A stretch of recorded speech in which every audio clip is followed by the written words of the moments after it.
kung gusto ka makakita or tawag ini makakaplag sa pagtulunan sa atong Ginoong Jesucristo, pangita ay ang simbahan. Kaya naman kay even ang Biblia mismo nagsulti na ang simbahan, 1 Timothy chapter 3 verse 15, ang simbahan mao ang haligi ug patukuranan sa gitawag og tanang kamaturan. So kung gusto kang kamaturan, kung gusto ka nga tudluan kag para malangit ka, pangita ang tinuod na iglesia gitukod ni Kristo.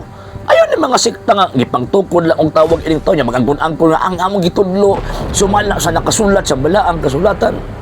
Nya pagkaman sila mismo wa nagkasinabot, di ba? Not less than 45,000 Christian sects nga nilukop sa tibuok kalibutan nga puro na ang ilahang teaching sula eskriptura, pero sila mismo wa nagkasinabot. Sila mismo pag way Katoliko mag-inaway na sila. So, 1 Corinthians chapter 14 verse 33, ang Dios dili Dios sa kalibog kung dili Dios sa kahusay. So, karon kung mingon ka nga nasunod mi sa Biblia, gaangkon man pud ang ubang mga pundo nga gasunod pud sila sa gitawag og Biblia. Wa sa tinuod ninyo. Nga usa lang man kabuok ang iglesia gitukod sa ato ang Ginoong Jesucristo. Asa mo tinuod ninyo?